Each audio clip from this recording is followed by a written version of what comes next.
الحمد لله رب العالمين والعاقبة للمتقين والصلاة والسلام على أفضل الأنبياء والمرسلين وعلى آله وأصحابه أجمعين. أما بعد فقد قال الله تبارك وتعالى في شأن حبيبه الكريم: إن الله وملائكته يصلون على النبي يا أيها الذين آمنوا صلوا عليه وسلموا تسليما. اللهم صل على سيدنا مولانا محمد وعلى آل سيدنا ومولانا محمد وبارك وسلم صلاة وسلام عليك يا سيدي يا حبيبي يا رسول الله صلى الله تعالى عليه وسلم. فقد قال الله تبارك وتعالى في القرآن المجيد والفرقان الحميد: فأعوذ بالله من الشيطان الرجيم بسم الله الرحمن الرحيم. الف لام میم اللہ لا الہ الا هو الحی القیوم نزل علیک الکتاب بالحق مصدقا لما بین یدیہ وانزل التوراۃ والانجیل من قبل هدى للناس وانزل الفرقان ان الذین کفروا بآیات اللہ لهم عذاب شدید واللہ عزیز ذو انتقام. صدق اللہ العظیم. الف لام میم حروف مقطعات ہے. اللہ لا الہ الا هو الحی القیوم، اللہ ہے جس کے سوا کسی کی عبادت نہیں، آپ زندہ اوروں کا قائم رکھنے والا. اس نے تم پر یہ سچی کتاب اتاری، اگلی کتابوں کی تصدیق فرماتی، اور اس لیے اس سے پہلے توریت اور انجیل اتاری، لوگوں کو راہ دکھائی اور یہ فیصلہ اتارا: بے شک وہ جو اللہ کی آیتوں سے منکر ہوئے ان کے لیے سخت عذاب ہے، اور اللہ غالب بدلہ لینے والا ہے. معزز حاضرین، جیسا کہ گزشتہ صحبت میں بتایا گیا تھا کہ سورہ بقرہ ختم ہوئی اور سورہ آل عمران شروع ہوئی. سورہ آل عمران، جس کے بارے میں گزشتہ صحبت میں بہت سی باتیں آپ حضرات کے گوش گزار کی گئی، اور یہ بتایا گیا کہ اس میں زیادہ طور پر ذکر آل عمران کا ہے، یعنی عمران کی آل کا ذکر اس میں زیادہ کیا گیا ہے. اس لیے اس مناسبت سے اس سورہ کا نام سورہ آل عمران رکھا گیا. اور اس میں نصارہ سے، بقرہ میں یہودیوں کے زیادہ واقعات تھے ابتدا میں، اور اس میں نصارہ کی باتیں بیان ہو رہی ہیں، چونکہ نصرانیوں کا یہ عقیدہ تھا کہ حضرت عیسیٰ علیہ السلام بن باپ کے پیدا ہوئے ہیں اور بغیر باپ کے کوئی پیدا نہیں ہو سکتا. لہذا معاذ اللہ، صدبار معاذ اللہ، ان کا عقیدہ یہ تھا کہ اللہ باپ ہے اور مریم ماں ہیں اور حضرت عیسیٰ ان کے بیٹا ہے. معاذ اللہ، صدبار معاذ اللہ. اور بعضوں نے کہا کہ اللہ بھی ایک الہ ہے، عیسیٰ بھی ایک خدا ہیں، مریم بھی ایک خدا ہے. تثلیث کے قائل تھے، یعنی تین خدا کے قائل تھے. معاذ اللہ، صدبار معاذ اللہ. اس کی بھی اس سورہ میں کیا کی گئی ہے؟ تردید کی گئی ہے. اس کے خلاف بھی بیان ہوا ہے. نہ خدا کو بیٹا ہے، نہ بیوی ہے، معاذ اللہ، اور نہ ہی تین خدا ہے. اس تصور کا بھی رد کیا گیا ہے. اور ساتھ ہی ساتھ اس میں اس کا نام آل عمران رکھا گیا. آل بولتے ہیں اولاد کو، اور اہل بولتے ہیں بیوی کو، اہل و عیال. تو آل عمران حضرت عمران ہیں، ان کی بیوی حضرت حنہ ہے. جی، حضرت حنہ کی بیٹی بی بی مریم ہے. جی حضرت مریم ہے. تو حضرت عمران کی بیوی حضرت حنا، ان کی بیٹی حضرت مریم، اور حضرت مریم کے بیٹے حضرت عیسیٰ علیہ السلام. تو کیا ہوئے؟ حضرت حنا کے عیسیٰ کیا ہوئے؟ نواسے ہوئے. اور عمران کے کیا ہوئے؟ نواسے ہوئے. تو اس سے پتا چلا کہ اس میں ان کی آل کا ذکر کیا گیا ہے. اور جو ماں باپ کے ذریعے پیدا ہو اس کا وہ سمجھے خدا وہ کیسے ہو سکتا ہے، اس کی تردید کر دی کہ خدا نہیں ہو سکتا. چونکہ حضرت عیسیٰ کی ماں کا بھی نام ہے، حضرت عیسیٰ کی ماں کا بھی نام ہے، حضرت عیسیٰ کے ماں کے باپ کا بھی نام ہے. جی تو باپ حضرت مریم کے باپ کون؟ عمران. حضرت مریم کی ماں کون؟ حنا. عمران اور حنا کی بیٹی کون؟ مریم. مریم کے بیٹے کون؟ عیسیٰ. تو معلومہ آل چل رہی ہے. جن کا اوپر سے آل کا سلسلہ ہے وہ خدا نہیں ہو سکتے. یہ سب جی خدا نہیں ہو سکتے، کیونکہ اوپر سے آل آ رہی ہے، اوپر سے بڑے آ رہے ہیں، ان کی اولاد آ رہی ہے. کہ خدا کا جو تصور تھا اس تصور کو قرآن نے کیا کر دیا؟ باطل کر دیا، تردید کر دیا. اب سورت شروع ہو رہی ہے. الف لام میم، الف لام میم. اب الف لام میم کے متعلق علماء ظواہر نے کہا کہ اللہ عالم، اللہ بہتر جانتا. اس کا معنی اللہ ہی کو معلوم. علماء ظواہر میں اہل سنت کے علماء نے کہا اللہ و رسولہ عالم، اللہ اور اس کا رسول بہتر جانے. اس کا معنی اللہ ہی بہتر جانے اور اللہ کا رسول ہی بہتر جانے. تو جو لوگ اللہ بہتر جانے کی بات کہتے ہیں ان کا کہنا یہ ہے کہ یہ بات خدا کے سوا نہ جبریل کو معلوم ہے نہ مصطفیٰ جان رحمت صلی اللہ علیہ وسلم کو معلوم ہے، یہ صرف اللہ ہی کو معلوم ہے. اس کا معنی اور مطلب. مگر ایک روایت کے مطابق جبریل امین جب یہ حروف لے کر کے آئے، جیسے الف لام میم، ہا میم، کاف ہا یا عین صاد، طٰ الف لام را، جی یہ سورتوں کے آغاز میں ایسے حروف ہیں. تو وہ جب لے کر آئے جبریل امین تو سرکار نے فرمایا انا عالم، میں جان گیا، میں جان گیا. تو جبریل امین نے پوچھا یا رسول اللہ صلی اللہ علیہ وسلم آپ کیا جان لیے، مجھے بھی بتا دیجیے. تو آپ نے ارشاد فرمایا یہ راز میرے اور خدا کے درمیان ہے، میرے اور خدا کے درمیان ہے. جو باتیں میری اور اس کی ہوئی ہیں میں اس کو جان لیا. جی تو جو لوگ یہ کہتے ہیں کہ حضور کو اللہ نے علم غیب نہیں دیا، چھپی ہوئی باتوں کا علم اللہ نے نہیں دیا ہے، اس کی تردید بھی ہو رہی ہے کہ دیکھو بعض باتیں ایسی ہیں جو علماء کو نہیں معلوم ہوتے، لوگوں کو معلوم نہیں ہوتے، جبریل کو پتہ نہیں چلتا، وہ بات نبی کو معلوم. اور یہ بھی کہہ دیتے ہیں کہ جبریل امین قرآن لا کر دیتے تھے اور حضور اس کو سن لیتے اور سنا دیتے تھے. تو قرآن کے نزول میں بھی حضور معاذ اللہ، صدبار معاذ اللہ، جبریل کے محتاج ہیں، یوں بھی کہہ دیتے ہیں. چونکہ ہم لوگوں میں سے زیادہ طور پر لوگ ان پڑھ ہیں یا کم پڑھے لکھے ہیں. اکثر ہماری پبلک ان پڑھ ہے یا کم پڑھی لکھی ہے. تو ان پڑھ ہیں تو اندھے ہیں، اس میں کانا راجا ہے، تھوڑا بہت کچھ جان لیا اور کہنے لگا کہ یہ ہے کہ وہ ہے کہ وہ ہے. کم پڑھے لکھے لوگ ہیں، زیادہ پڑھے لکھے لوگوں کے سامنے مرعوب ہو جاتے ہیں، دب جاتے ہیں، ان کا جواب نہیں دے پاتے، دب جاتے ہیں. چونکہ کیا کرنا، ہمارے پاس علم نہیں ہے.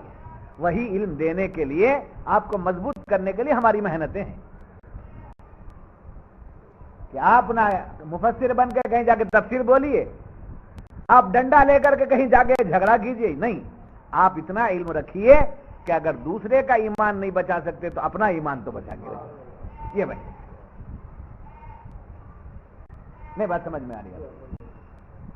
تو جبریل امین لا کر سناتے تھے اور حضور صلی اللہ علیہ وسلم محتاج تھے، معاذ اللہ، صدبار معاذ اللہ.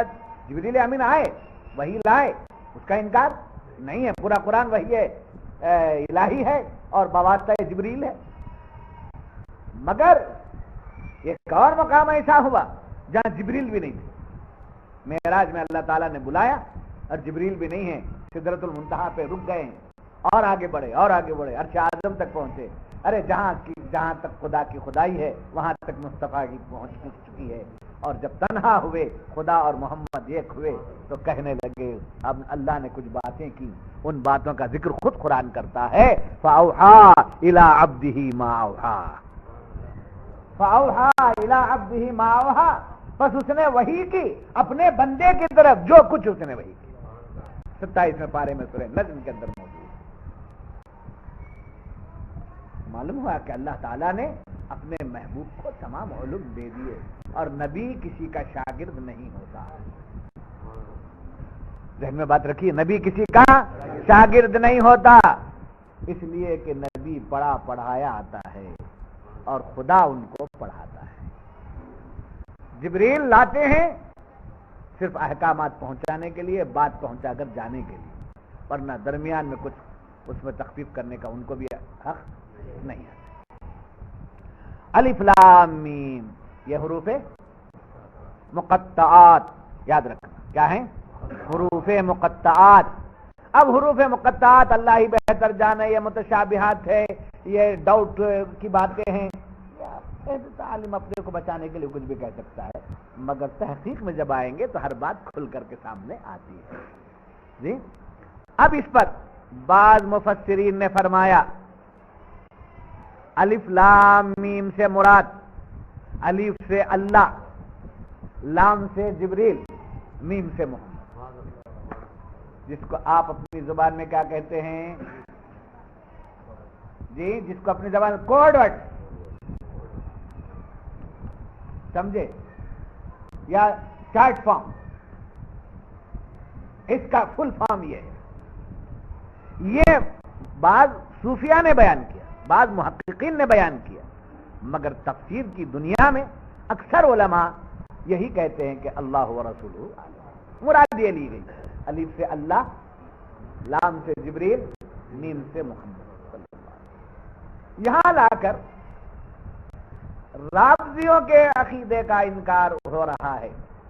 رافضی اور خارجی مسلمانوں کے نام سے بہت فرقے ہیں، ان میں سے روافض اور خوارج، سمجھے، ان سے بچنا، اس لیے کہ ان کا اسلام میں کوئی مقام نہیں ہے. وجہ اس کی یہ ہے کہ انہوں نے کچھ اس کے اندر کاٹ چھانٹ کیا. جیسا کہا انہوں نے کہ اللہ تعالی قرآن کے نزول میں بھول گیا. تو بھول جانا، خدا کی بھول کو بتانا کیا ہے؟ کفر. غلط نہیں، کفر. جبریل امین سے بھی غلطی ہو گئی، لا کر کچھ سنانا تھا، کچھ سنا دی، جس کے بارے میں وہ لوگ کہتے ہیں حضرت علی کو کچھ آیتیں دے کر بھیجا تھا، ادھر سنانے کی بجائے محمد رسول اللہ کو سنا دی. معاذ اللہ، صدبار معاذ اللہ. اور حضور صلی اللہ علیہ وسلم سے بھی غلطی ہو گئی، معاذ اللہ، صدبار معاذ اللہ، ان کا کہنا ہے. اب میں ان کے بارے میں کیا فیصلہ لینا ہے، کیا ڈیسیشن کرنا ہے، یہ علماء ایسا کہتے ہیں ویسا کہتے ہیں، میں نہیں کہوں گا. اب آپ کے سامنے ڈیسیشن ہے، آپ کے حوالے ہے ڈیسیشن ہے، فیصلہ آپ کے حوالے ہے. ایسا عقیدہ رکھنے والا اسلام میں ہو سکتا ہے کیا؟ یہ آپ مجھے جواب دینا نہیں ہے، نہ مجھے آپ سے فتویٰ لینا ہے. آپ فیصلہ کریں کہ ان سے دور رہنے کے لیے کیوں کہا جاتا ہے. ایگزامپل ایک دے رہا ہوں میں. پہلی بات انہوں نے کیا کی، سمجھے، اللہ بھول گئے. معاذ اللہ، سب پر بات. خدا کا بھولنا کیا ہے؟ بھولنا عیب ہے. خدا میں کا بھولنا ثابت کرنا کیا کرے؟ عیب نکالے. خدا میں عیب نکالنا کیا ہے؟ کفر ہے. اب کیسے دوستی ہو سکتی ہے، کیسے ان سے تعلقات ہو سکتے ہیں؟ جی ایک تو وہ ہو گیا. دوسری بات انہوں نے کیا کہی، جبریل امین حضرت علی کو پہنچانے کی بجائے ان سے بھی بھول ہو گئی، جبکہ ملک معصوم ہوتا ہے، ملائک گناہ نہیں کرتے، وہ معصوم ہے، گناہ ان سے ہو ہی نہیں سکتا۔ ایک تو پاسبل ہے، ہو جا سکتا ہے، چانسز ہے، مگر کرتے نہیں، وہ الگ ہے۔ معصوم کا مطلب امپاسبل، ہو ہی نہیں سکتا، سوال ہی نہیں پیدا ہوتا۔ جی، اور اس کے بعد تیسری بات انہوں نے کیا کہہ دی؟ حضور صلی اللہ علیہ وسلم پر یہ کچھ آیتیں اتر گئیں، وہ قلم دوات منگائے، وہ ان کے لانے تک جبریل چلے گئے، اس لیے ان کے پاس رہ گیا۔ تو تینوں چیزوں کی رد کر کے قرآن الف لام میم فرما رہا ہے بھیجنے والا برحق، لانے والا سچا، جس کی طرف بھیجا گیا وہ بھی سچا، جس کی طرف بھیجا گیا وہ بھی سچا، لانے والے بھی سچے، بھیجنے والا بھی سچا، اللہ ہر عیب سے پاک، لانے والے جبریل تمام غلطیوں سے پاک، اور محمد رسول اللہ صلی اللہ علیہ وسلم تمام عیبوں سے پاک۔ تو نہ یہاں بھول ہو سکتی ہے، نہ لانے والے میں بھول ہو سکتی ہے، نہ بھیجنے والے میں بھول ہو سکتی ہے۔ جی، تو تردید کر دیا کس کی؟ روافض کے عقیدے کی تردید کر دی۔ اور پھر آل عمران کے ذریعے، سورہ آل عمران کے ذریعے یہ بھی بتا دیا گیا کہ آل سے مراد، سمجھے، بیوی بھی آل میں ہے۔ جیسے آل عمران کا ذکر ہو رہا ہے، ابھی میں نے کہا، باتیں سمجھ میں آ رہی ہے آپ کو؟ جیسے میں نے ابھی ابتدا میں عرض کیا کہ عمران حضرت عمران ہے، تو ان کی بیوی کا بھی نام ہے۔ آل میں کون شامل ہے؟ بیوی بھی شامل ہے اور بیٹی بھی شامل ہے۔ روافض کیا کہتے ہیں؟ درود جب بھیجتے ہیں تو اللہم صلی علی محمد وآل محمد، اللہم صلی علی محمد وآل محمد، اے اللہ محمد صلی اللہ علیہ وسلم پر رحمت نازل فرما، اور ان کے آل میں کس کو لے لیے ہیں؟ وہ بی بی فاطمہ کو۔ کس کو لے لیے؟ بی بی فاطمہ کو لے لیے، حضرت عائشہ کو انکار کر، اس لیے کہ بی بی عائشہ کیا ہے حضور کی بیوی آل میں نہیں آ سکتی، بولے، سمجھے؟ وہ کسے آل میں لے رہے ہیں؟ صرف بیٹی کو لے رہے ہیں۔ تو قرآن آل عمران بیان کر کے فرما رہا ہے، رافضیوں کا بھی عقیدہ توڑا جا رہا ہے کہ آل میں جیسی اولاد شامل ہے ویسی بیوی بھی شامل ہے۔ سمجھ بھائی بات؟ جیسے اولاد شامل ہے ویسے جب بی بی فاطمہ کی تم عظمت کرتے ہو تو بی بی عائشہ کی بھی کرو۔ یہ عجیب تماشا ہے کہ خاتون جنت فاطمہ کو تو چاہتے ہو اور بی بی عائشہ کی شان میں گستاخی کرتے ہو۔ جیسے بی بی فاطمہ کی گستاخی کرنا بے ادبی ہے اور ایمان کے کمزوری کی علامت ہے، ایسے ہی آپ کی ماں سرکار کی بیوی عائشہ کی گستاخی کرنا بھی ایمان کے خلاف ہے۔ تو اہل سنت کیا کرتے ہیں؟ تمام ازواج رسول، سمجھے، فاتحہ جب پڑھتے ہیں، سمجھے، ازواج رسول اللہ و بنات رسول اللہ و ابناء رسول اللہ و اولاد رسول اللہ، سب کے لیے اہل سنت کیا کرتے ہیں؟ بیویوں کو بھی سے بھی عظمت رکھتے ہیں، اولاد سے بھی عظمت رکھتے ہیں، بیٹوں سے بھی عظمت رکھتے ہیں۔ جی، تو اچھا، خوارج ایک اور فرقہ ہے۔ روافض کیا ہے؟ آل سے محبت کرتے ہیں، ازواج سے تعلق میں رکھتے ہیں۔ ازواج رسول امت کے لیے کیا ہے؟ ماں، امہات المؤمنین، حضور کی بیویاں امت کے لیے ماں۔ کیسی ماں؟ یہاں بھی ایک بات یاد ہے، پیر کی بیوی پیران، استاد کی بیوی استاد نہیں، سمجھے جی؟ تو پیر کی بیوی مرید کے لیے حلال ہے، اور مرید کو چاہیے کہ پیر کی بیوی سے پردہ کرے،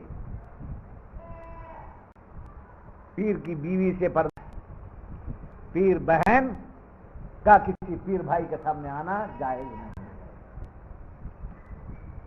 جی۔ دوسرا کیا ہے؟ پیر کی بیوی مرید پر حرام، پردہ کرنا ہے۔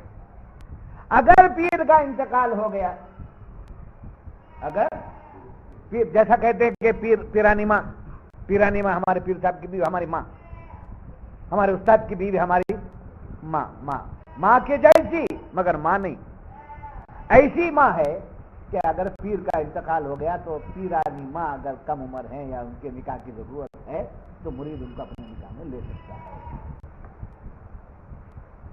وہ نکاح کر لینا چاہیں تو ان کو اپنے نکاح میں مرید بھی لے سکتا ہے، خلیفہ بھی لے سکتا ہے، اجازت ان کی مرضی کی بات۔ مگر نبی ایسی ماں ہے امت کی، نبی کی بیوی امت کی ایسی ماں ہے کہ نبی پردہ کرنے کے بعد بھی وہ ماں امت کے لیے حرام ہے۔ یہ ثابت ہوا، اہل سنت کا یہ کہنا ثابت ہوا، پیر مر سکتا ہے، نبی مرتا نہیں۔ استاد کو موت ہے، نبی کو موت نہیں۔ نبی منزل بدلتا ہے اور احکامات اس کے سلامت رہتے ہیں۔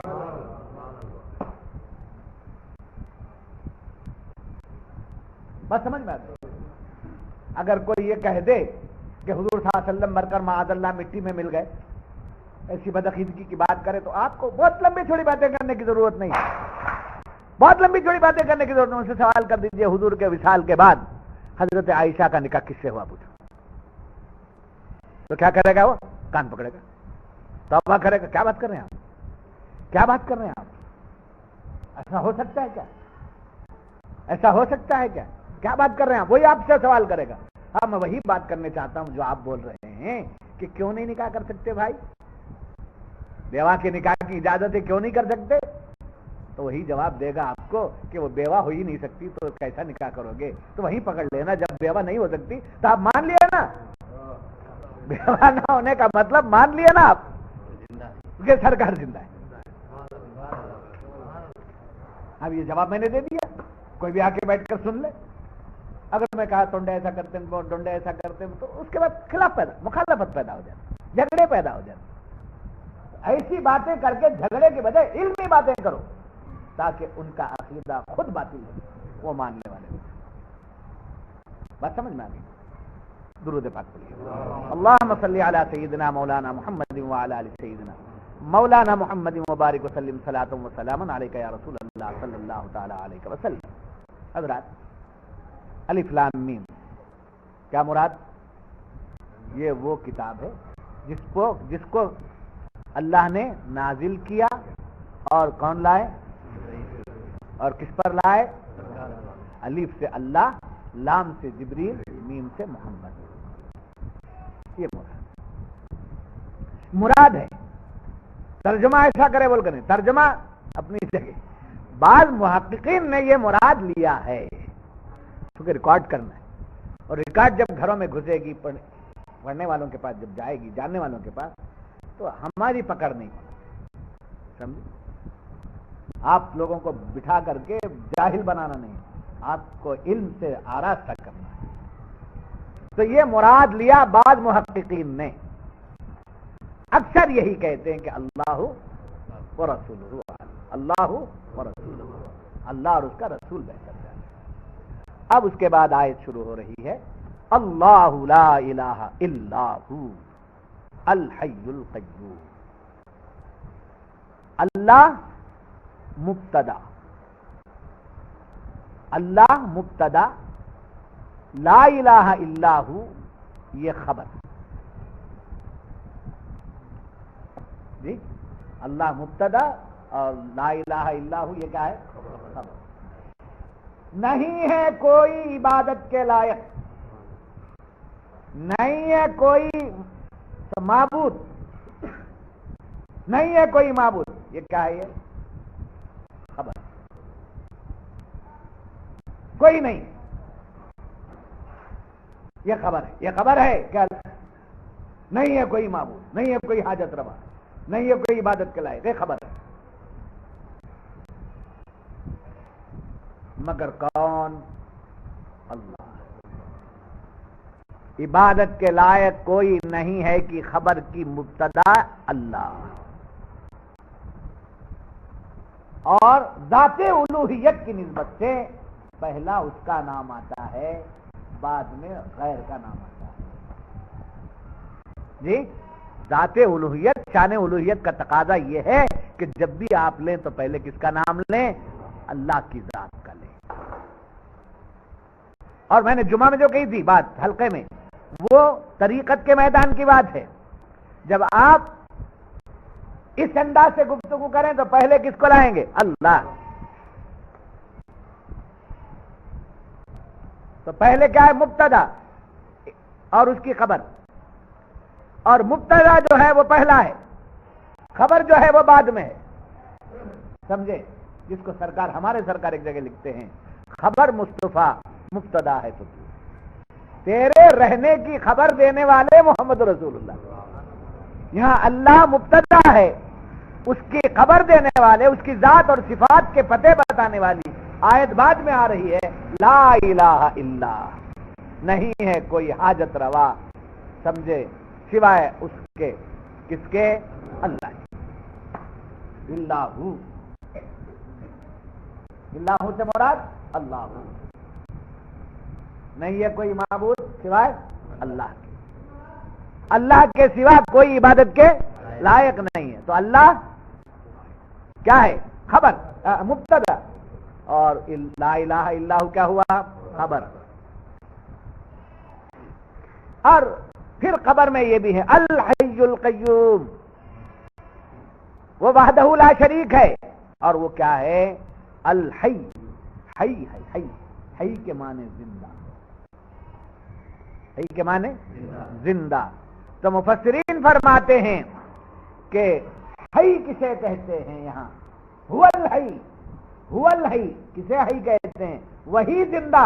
یہاں اللہ کے حی ہونے کو بیان کرتے ہوئے مفسرین فرماتے ہیں کہ حی اس کو کہتے ہیں جس کو کبھی موت نہیں آتی۔ حی کسے کہتے ہیں؟ جس کو کبھی موت نہیں آتی، سمجھے؟ حی حقیقی کیا ہے؟ حی حقیقی یعنی حقیقی زندہ، حقیقت میں زندہ، حقیقی زندہ کون؟ اللہ۔ اب ولی الحی، عبد الحی، عبد الحی ہو سکتا ہے، ولی الحی ہو سکتا ہے۔ تو یہ عبد الحی، ولی الحی، سمجھے؟ حی احمد، محمد حی، یہ نام ہو سکتے ہیں۔ تو محمد حی کیا یہاں جب عبد الحی لیں گے یا ولی الحی لیں گے یا محمد حی لیں گے یا حی احمد لیں گے، کیسے نام کچھ لیں گے، تو یہ باتیں ثابت کرتی ہیں کہ یہ وہ حی نہیں ہے، یہ مجازی حی ہے جس کو موت آئے گی۔ جو عبد الحی ہے وہ مرے گا، جو ولی الحی ہے وہ مرے گا، جو حی احمد ہے وہ مرے گا، جو عبد الحی ہے وہ مرے گا، جو هو الحی، جو حی حقیقی ہے، اس کو موت کبھی نہیں۔ ادبی آیت پہ کیا پتا دیا جا رہا؟ اللہ وہ ہے، اللہ مبتدا ہے، اس کی خبر کیا ہے؟ زندہ ہے، وہ ایسا زندہ ہے کہ اسے کبھی موت ہی نہیں، سمجھے؟ اور یاد رکھنا کہ کسی کی زندگی اور موت کے لیے دو چیزیں ہیں، ایک ہے ابتدا اور ایک ہے انتہا، ایک ہے آغاز اور ایک ہے انجام، ایک ہے اسٹارٹ ایک ہے ینگ۔ جی، اسٹارٹ کہاں سے ہوا؟ ایک دن آ کر کے، ایک موقع پر آ کر کیا ہوگا؟ وہ ینگ۔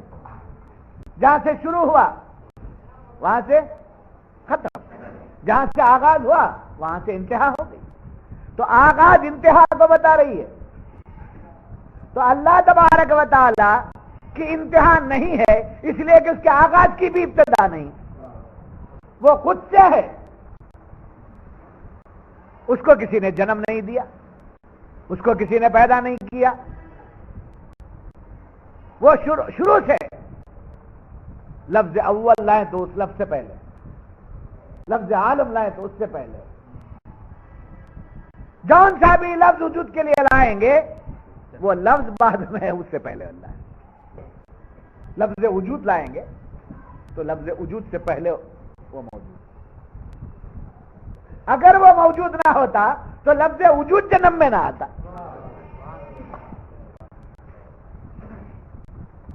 اگر وہ ذات نہ ہوتی تو مخلوق وجود میں نہ آتی. تو حی ایسا حی حقیقی ہے جس کے لیے کبھی موت نہیں ہے. الحی وہ ہے جس کی موت نہیں. اور اللہ تعالی حی کامل کیا ہے؟ حی کامل ہے. کوئی نقص نہیں ہے اس کی حیات میں، کوئی نقص نہیں ہے اس کی حیات میں. اس نے اپنی حیات کے جلوے اپنے بندوں میں دیے. تو بندہ اپنی صفت میں زندہ نہیں ہے، بندہ اپنی صفت میں مردہ ہے. اس مردے کو حیات اللہ نے اپنی جلوے کی حیات کے جلوے سے سرفراز کیا تاکہ بندے کو پتا چلے کہ اللہ کیسا حی ہے. اللہ زندہ ہے. اللہ زندہ ہے. ڈھونڈنے نکلا اللہ زندہ ہے. ڈھونڈنے نکلا اللہ زندے سے ملنا ہے. زندے سے ملنا ہے تو کسی نے کہا بھائی اللہ عرش پر زندہ ہے، تو عرش پر جا نہیں سکتے. اللہ فرش پر زندہ ہے، دکھتا نہیں ہے. تو اس پر ان پریشانیوں میں مبتلا ہوئے تو کرم یہ ہو گیا کہ کدھر ڈھونڈتا ہے، کدھر ڈھونڈتا ہے.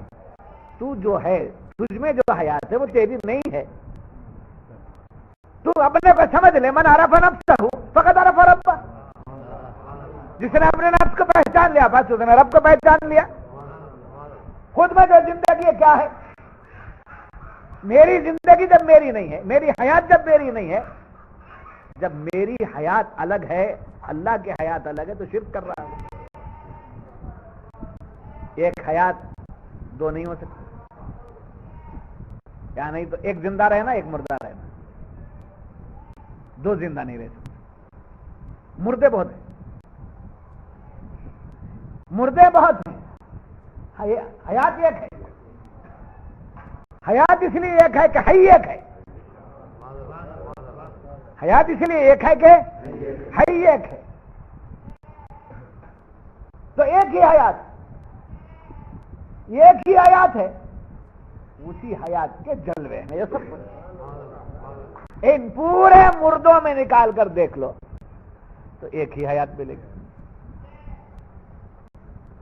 تو ایک حیات جب ہم میں ہے، صوفیہ کی اصطلاح کی طرف جا کر میں آپ کو بتا کے نکل جاتا ہوں کیونکہ اس میں عوام بھی ہے. اس کی تلاش میں، اس کی جستجو میں نکلنا چاہیے، محنتیں کرنی چاہیے، اور بڑوں کے کہنے کے مطابق بزرگوں کی جوتیاں سیدھی کرنی چاہیے، ان کی غلامی کرنا چاہیے، ان کے ساتھ رہنا چاہیے، ان کے ساتھ بیٹھنا چاہیے، ان کے ساتھ زندگی بسر. ایک پوائنٹ یاد رکھو، اللہ حی ہے. اللہ حی ہے. اس کا حی پن جو ہے، اس کی حیات جو ہے وہ ذات نہیں ہے، وہ صفت ہے. صفت سمجھے؟ اس کی حیات کیا ہے؟ اس کی صفت. اور صفت کو ذات سے تعلق ہے.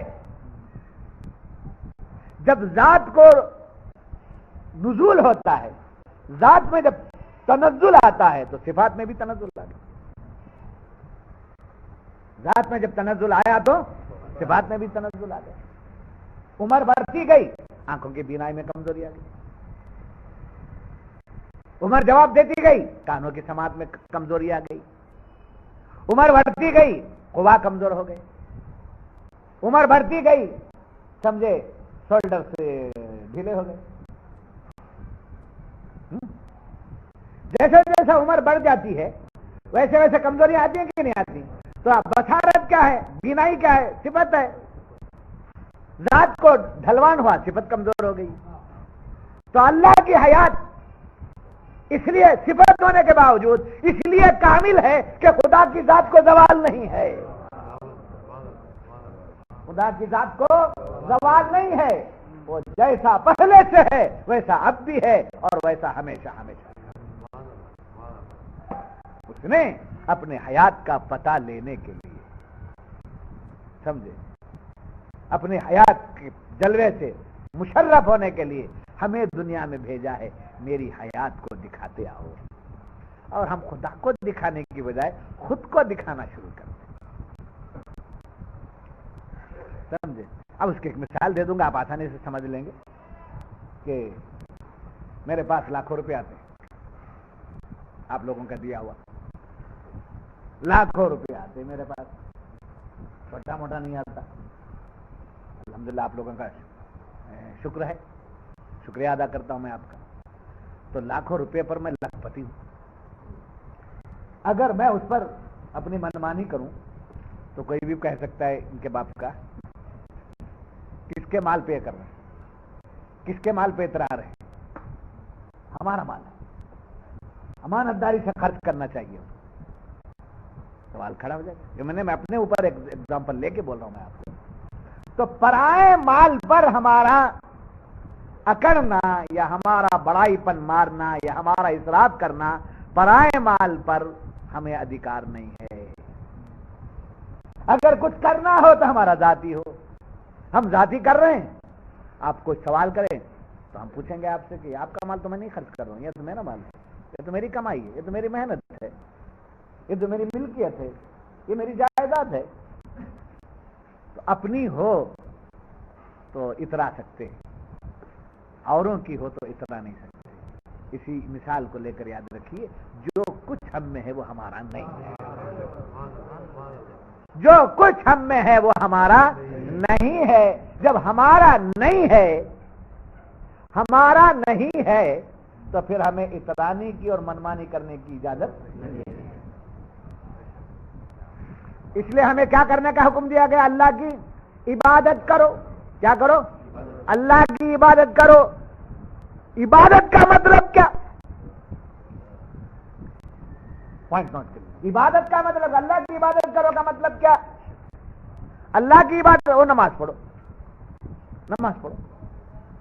اللہ کی عبادت ہے، عبادت کا ایک طریقہ ہے نماز، اللہ کی عبادت کا ایک طریقہ۔ اب ہم کیا کر رہے ہیں؟ قرآن پیش ہو رہا ہے، قرآن سن رہے ہیں، ہم کہے میں بیٹھے ہیں، سمجھے، ادھر عبادت کر رہے، پھر ادھر عبادت میں آ گئے، پھر اذان ہو گئی ادھر پھر کھڑے ہو گئے، تو یہ یہاں سے ادھر چلے گئے۔ اگر ہم یہ کہیں کہ نہیں یہ عبادت میں رکھا ہوں، وہاں میں نہیں آؤں گا، نہیں بول سکتے۔ تو عبادت کا وہ ایک طریقہ ہے، عبادت کا ایک طریقہ ہے۔ تسبیح لے کے بیٹھ گئے، عبادت کا ایک طریقہ ہے۔ روزہ رکھ لیے، عبادت کا ایک طریقہ ہے۔ تو عبادت کے طریقوں میں ہم پڑے ہوئے ہیں، عبادت میں نہیں آئے ابھی۔ یہ تمام طریقے کدھر بلا رہے ہیں؟ عبادت کی طرف۔ عبادت کی طرف ابھی تک ہم نہیں آئے، جب آ جائیں گے تو کمال پر پہنچ جائیں گے۔ تو عبادت کے طریقوں میں پڑے ہوئے ہیں، لوگ بہت کچھ کام کر رہے ہیں، عبادت کی طرف بلا رہے، عبادت کا طریقے کی طرف بلا رہے۔ عبادت کیا ہے؟ عبادت یہی ہے کہ جو کچھ اس کا ہمارے پاس ہے اس کو دے دینا۔ میرا مجھ میں کچھ بھی نہیں، جو کچھ ہے سو تیرا۔ اپنے آپ کو جو ہم میں ہے وہ سب کچھ کس کا ہے؟ اس کا، اس کی چیز اسے دے دینے کا نام ہے عبادت۔ یہ چیزیں چھوڑ کر اس کی چیزیں اس کو دے دینے کا نام ہے عبادت۔ اس عبادت کے ادا کے یہ طریقے ہیں، کبھی نماز میں آ کر دے دیتا ہے، کبھی روزے میں آ کے دے دیتا ہے، کبھی حج میں آ کر دے دیتا ہے، کبھی طواف میں آ کے دے دیتا ہے، کبھی سمجھے صفا میں جا کر کے دے دیتا ہے۔ یہ سب دے دیتا ہے میرا مولا، میرا کچھ بھی نہیں ہے مولا، جو کچھ ہے تیرا ہے مولا، تیرا ہے۔ تو مولا تعالیٰ راضی ہو جاتا، فرماتا یہ وہ بندہ ہے میرا رکھ کے اتراتا نہیں ہے، میرا رکھ کے اتراتا نہیں ہے، میرا مجھے دے کر کے اپنی عاجزی کو بتاتا ہے۔ تو معلوم ہوا عبادت میری ہے، بندگی تیری، عاجزی تیری ہے۔ جب عاجزی تیرے اندر آ گئی، سمجھے، جب عاجزی ہماری ظاہر ہو گئی تو مولا تعالیٰ اسے ذلیل نہیں کرتا، اسے عزت و نواز دیتا۔ نہیں سمجھ میں؟ تو بات کہاں سے نکلی کہاں کو چلی گئی؟ کہاں سے نکلی کہاں کو چلی گئی؟ لا الہ الا هو الحی القیوم الحی، حی کامل کون؟ اللہ، هو الحی، وہی زندہ، وہی زندہ۔ اس کا مطلب کیا ہوا؟ دوسرے ہاں مردہ۔ زندہ کا تصور آیا تو فوراً اس کا سمجھا آپ دیکھا جانا چاہیے کیا ہے؟ مردہ۔ وہی زندہ کا مطلب ہے سارا عالم مردہ، ساری مخلوق مردہ۔ اب مردوں کو زندہ نہیں بولتا ہے، مردوں کو اگر مردہ کہا جائے گا تو آپ ناراض ہو جائیں گے، سمجھے؟ برادران اسلام، حاضرین کرام، ہم کو کہنا پڑے گا مردگان محترم۔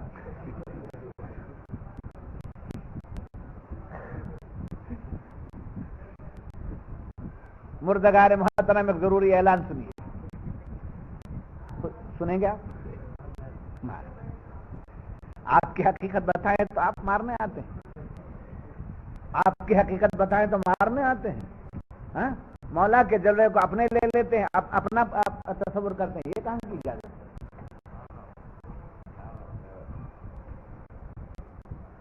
تو اس نے اپنی حیات کے جلوے ہم نے دے دیے، اس نے، اور اللہ حیات کے جلوے دے دیے، یہ اٹھایا میں نے کہا رکھ لو، تو یہ آپ کو میں دے دیا تو میں کیا ہو گیا؟ خالی ہوا۔ میں آپ کو دے دیا کیا وہ خالی ہوا؟ تو دے دینے کا مطلب کیا؟ اٹھا کر نہیں دے دیا، فوکس نہیں چھوڑ دیا، پاور نہیں دے دیا، بلکہ یہ صفت ہے حیات۔ حیات کیا ہے؟ صفت ہے، اور صفت ذات سے جدا نہیں ہوتی، صفت ذات سے جدا نہیں ہوتی۔ تو وہ ذات ایسی جو ہمارے ساتھ صفت کے ساتھ ہو گئی، وَهُوَ مَعَكُمْ أَيْنَمَا كُنتُمْ، وہ تمہارے ساتھ ہے تم جہاں کہیں رہتے، وہ تمہارے ساتھ ہے تم جہاں کہیں رہتے، وَهُوَ مَعَكُمْ أَيْنَمَا كُنتُمْ وَفِي أَنفُسِكُمْ أَفَلَا تُبْصِرُونَ، تمہارے نفسوں میں ہے، کیا تم نہیں دیکھتے؟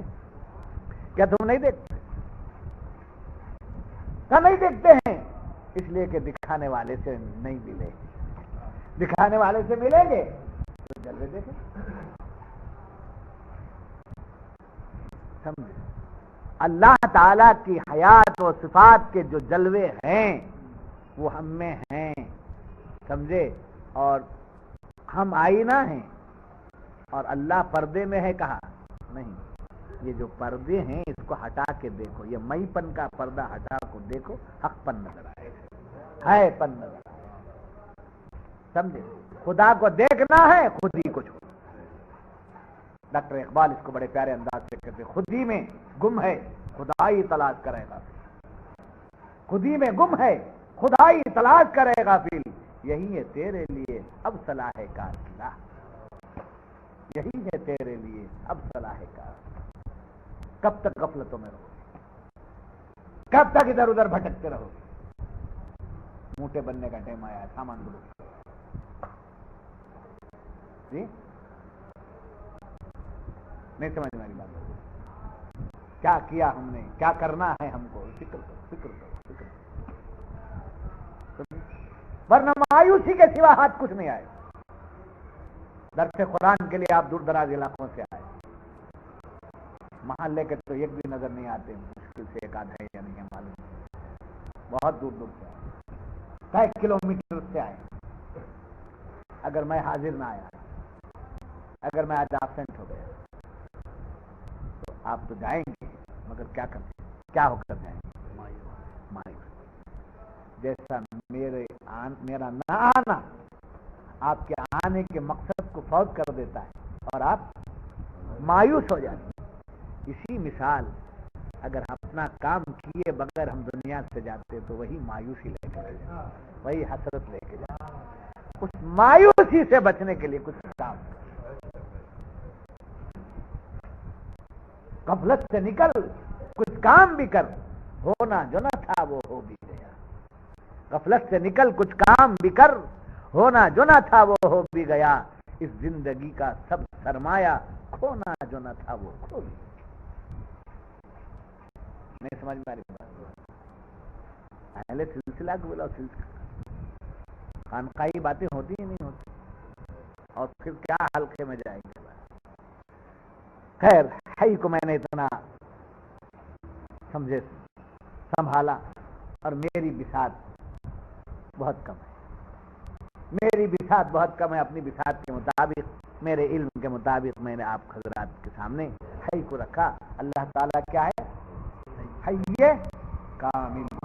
اللہ حی کامل. ایسے حی اللہ کی صفت ایسی ہے جس میں کبھی موت کا شائبہ بھی نہیں ہو سکتا، تصور بھی نہیں آ سکتا. حی وہ ہے جس کو کبھی موت ہی نہیں آتی،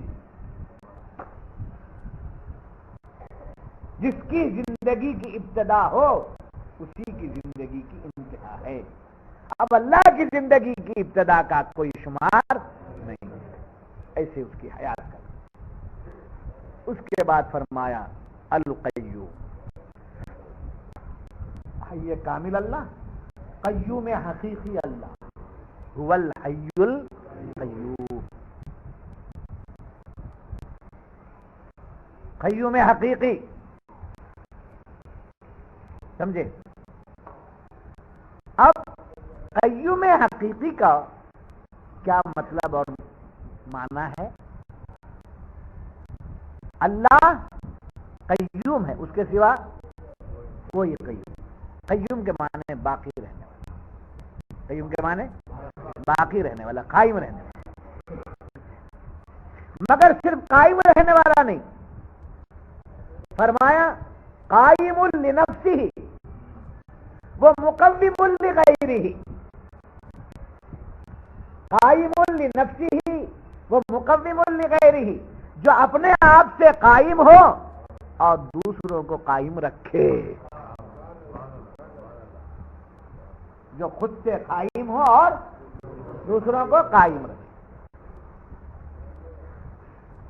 اس تجلی کو قیوم کہتے ہیں، اور وہ اللہ کی صفت ہے. وہ بھی اللہ کی صفت ہے، اور وہ صفت کیسی؟ قیوم حقیقی ہے. ہم بھی قائم ہیں مگر ہم خود سے نہیں ہیں، ہم اس کی قیومیت کے محتاج ہیں. کیا ہیں؟ اس کی قیومیت کے محتاج ہیں.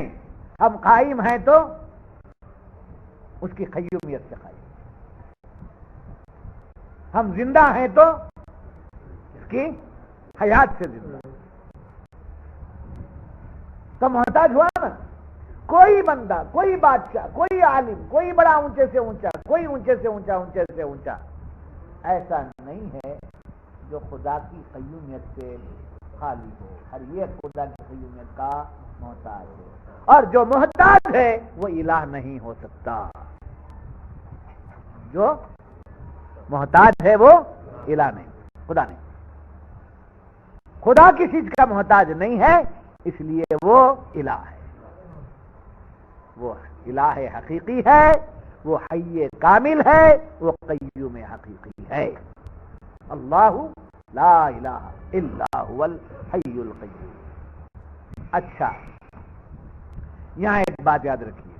اللہ تعالی اس عالم کے قائم رکھنے کے لیے، سمجھے، اس عالم کو قائم رکھنے کے لیے کچھ ذریعے بنائے ہیں. اس عالم کو قائم رکھنے کے لیے کچھ ذریعے بنائے. جیسے آسمان کو قائم رکھنے کے لیے،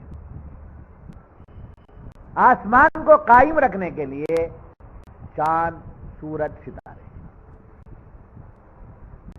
وہ نہ ہو تو آسمان قائم نہ ہو.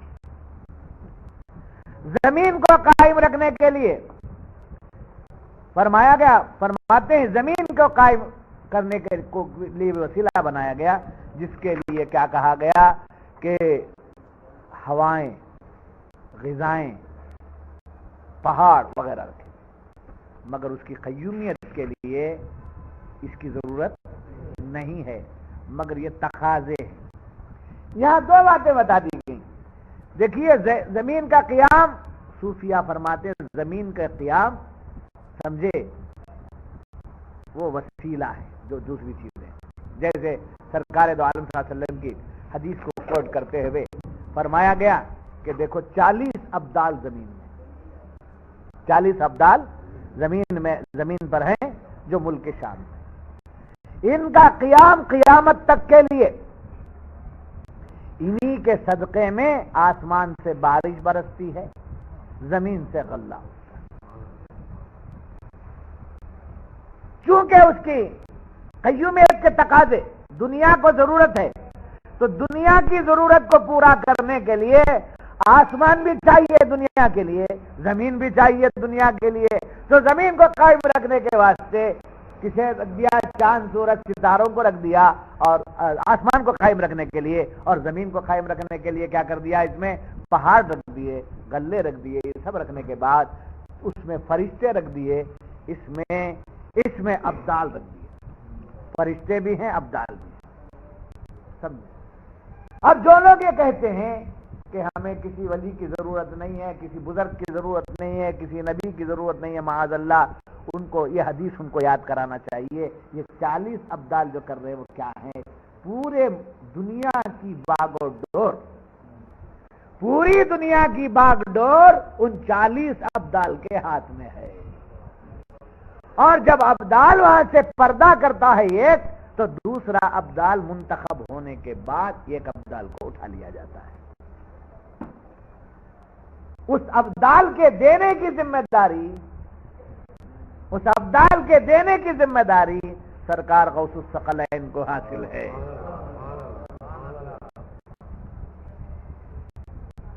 جی نہیں سمجھ میں آیا تو میں کیا کر سکتا ہوں؟ مجھے تو ساری باتیں واضح طور پر کہنی چاہیے. ابدال کا انتخاب، ابدال کا سلیکشن غوث الثقلین جب زمین پر رہے تب بھی کرتے رہے، آسمان زمین میں ہے تب بھی کر رہے ہیں. ابدال کا انتخاب سلیکشن کون کرتے؟ غوث الثقلین. اور لے جانے کے لیے ان کے پاس حضرت خضر آتے ہیں، اس لیے کہ حضرت خضر کو قیامت تک کی زندگی دے دی گئی ہے.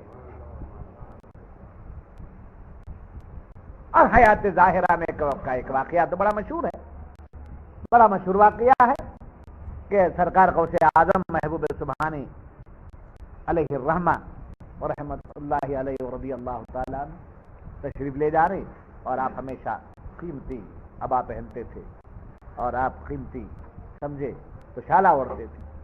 آپ کے دوشالے پر کسی چور کی نظر پڑ گئی، اور یہ چاہتا تھا کہ یہ موقع ملے اور یہ میں اسے اٹھا لوں. پیچھے پیچھے گیا تو سرکار غوث الثقلین اپنے حجر انور میں تشریف لے کے گھر میں داخل ہوئے. تو آنے والے کی کیفیت بھی آپ سمجھ گئے. جی اب یہ سمجھ گئے کہ وہ جا کر یہ جوک نہیں ہے، یہ میں آپ سے وہ صحیح سمجھنے کے لیے میں ایک بات بتاؤں گا جسے آپ یہ کرتے ہیں. جی آپ کو معلوم ہے کہ کچھ وہ لوگ قافیہ شناس ہوتے ہیں، اس کا انکار کریں گے آپ؟ جو چہرے کے حالت کو دیکھ کر کے، چہرے کے رنگ کو دیکھ کر کے حال کو پہچان. جی اور عوام میں بھی یہ بات ہے کہ چہرے سے معلوم ہوتا ہے کیا ذرا پریشان ہے، کیا بات ہے. جی نہیں ظاہر ہو رہا ہے، کیا ہوگا بولو نا، بول دو. آج کیا بڑے مزے میں دبک کھا کو ہے، دبا کر کھا کر آئے تو کیا معلوم، مرغی کھائے تو کیا معلوم، پھر وہ کھانے کے بعد نکلا تو کیا معلوم. کل کا حال آج ہوتا تفسیر نہیں ہوتی. ہاں ایک جھٹکا لگا کل پہچان لیتے، بیمار ہیں، پریشان ہیں، چہرہ دیکھ کر پہچانتے نہیں. تو معلوم ہوا دوستو، جب ہماری آنکھوں میں اور ہمارے چہروں میں یہ اثر ہے کہ چہرے کی پژمردگی سے پریشانی معلوم کر لیتے ہیں، چہرے کی بشاشت سے خوشیاں معلوم کر لیتے ہیں، اس کا کسی کو انکار ہے؟ ارے بھائی مجھے دیکھ کر مت بولو، سوچ سمجھ کے بولو، غلط ہے تو مجھے بتا دو، میں سمجھ لوں گا۔ چہرے کی خوشیاں بشاشت دیکھ کر گھر کی خوشیاں سمجھتے نہیں سمجھتے؟ چہرے کی پشمردگی دیکھ کر حیرانی کا انداز ہوتا ہے کہ نہیں ہوتا ہے؟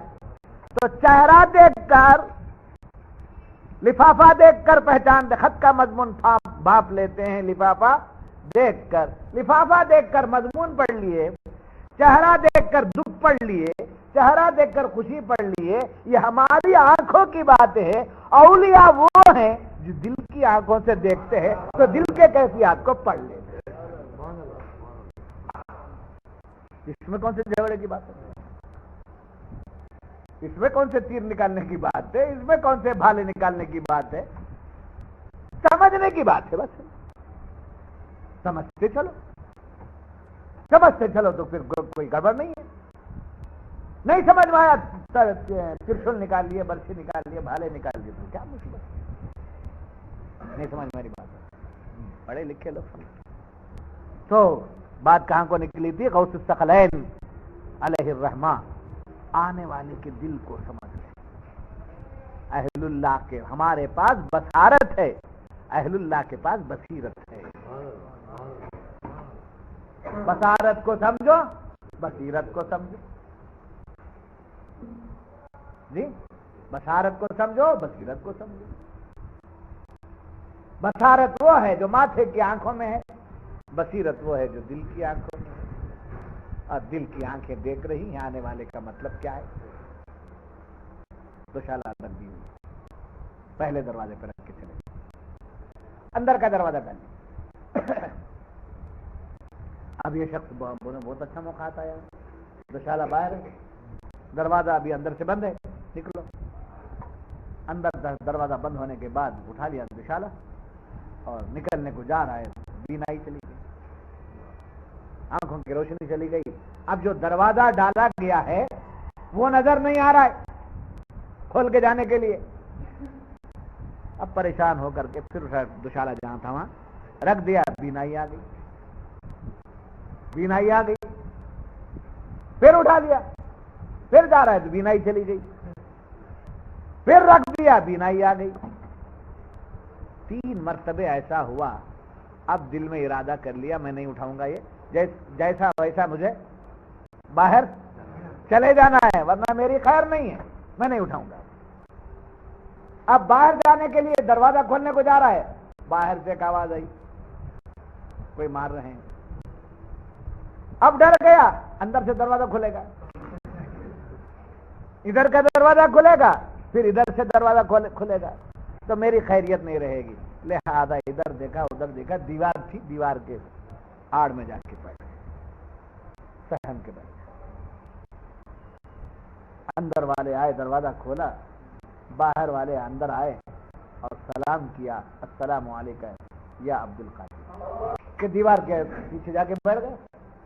اندر والے آئے، سلام کیا شیخ عبد القادر جیلانی علیہ الرحمہ کو، اور کہنے لگے میں خضر آیا ہوں، اللہ کا حکم ہے کہ فلاں جگہ کا ابدال کا وصال ہو گیا ہے، ان کی جگہ کا ابدال چاہیے آپ کے پاس، رب کے حکم سے آیا ہوں۔ غوث پاک نے یہ نہیں فرمایا کہ میں ذرا دیکھ لیتا ہوں اٹینڈنس میں کون ہے، نماز میں کون ہے، روزے میں کون ہے، کیا ہے، قرآن دیکھتا ہوں۔ جب برجستہ جواب دیا، دیوار کے پیچھے ابدال بیٹھا ہے، لے جاؤ، دیوار کے پیچھے ابدال بیٹھا ہے، لے جاؤ۔ تو اب دیوار کے بعد جا کر دیکھتے سہما وہ بیٹھا ہے، چلیے ابدال آپ کا انتخاب ہو گیا، سلیکشن ہو گیا۔ اس نے کہا میں ابدال کچھ نہیں ہوں، میں تو چورانے کے لیے آیا تھا، میری حیثیت یہ تھی کہ میں دوشالہ چورا لوں، میں اتنے بڑے مرتبے والا نہیں ہوں کچھ۔ تو حضرت خضر نے کیا کہا، ارے کچھ تو لینے آئے تھے نا، دوشالہ نہ لیا، دوشالہ نہ ملا، ابدالیت مل گئی۔ تو معلوم ہوا ملک شام میں 40 ابدال ہیں، حضور فرماتے ہیں صلی اللہ علیہ وسلم کہ 40 ابدال ہیں، ان 40 ابدال کی زندگی کب تک ہے؟ قیامت تک کے لیے ہے۔ تو پوائنٹ نوٹ کیجئے گا، جب 40 ابدال حضور کے صدقے میں قیامت تک زندہ رہ سکتے ہیں، تو حضور کو مردہ بولنا یہ کہاں کی اجازت ہے؟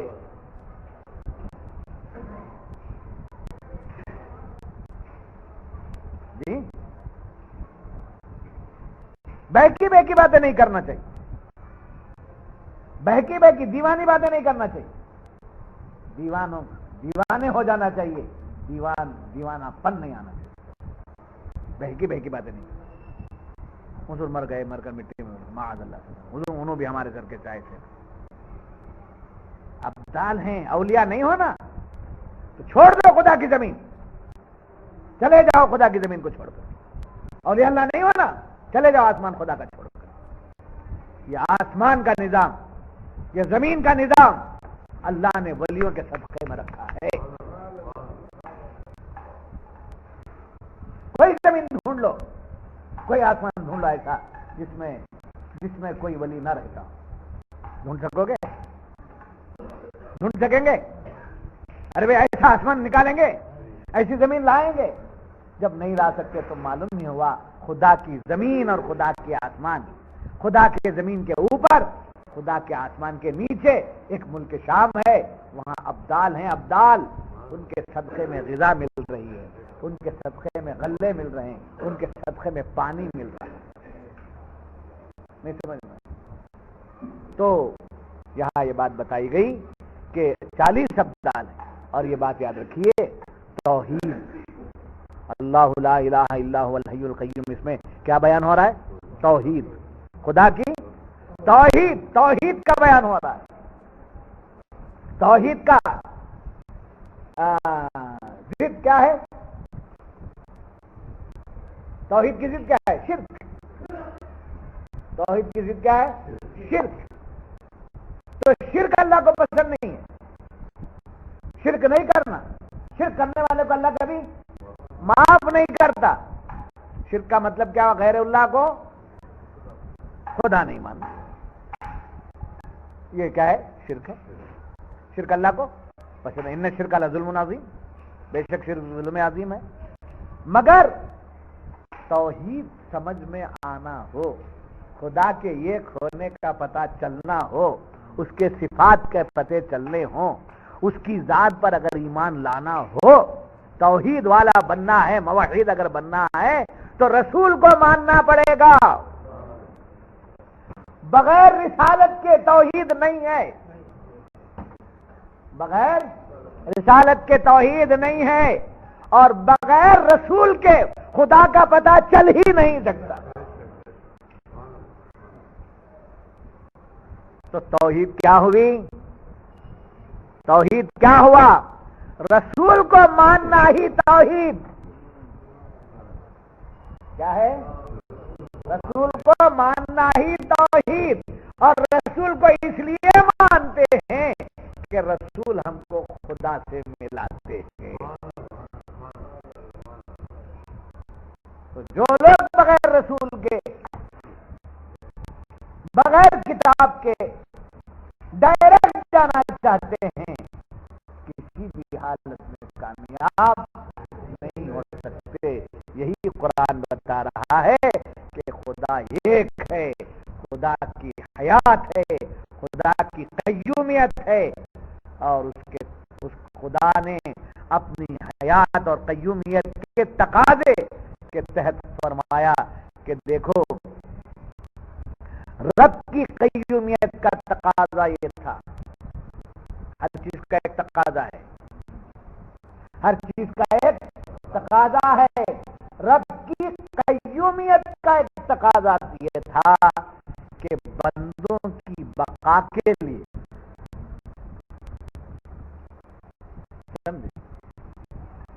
جیسے آسمان بغیر چاند و سورج ستارے کے قائم رکھ سکتا ہے،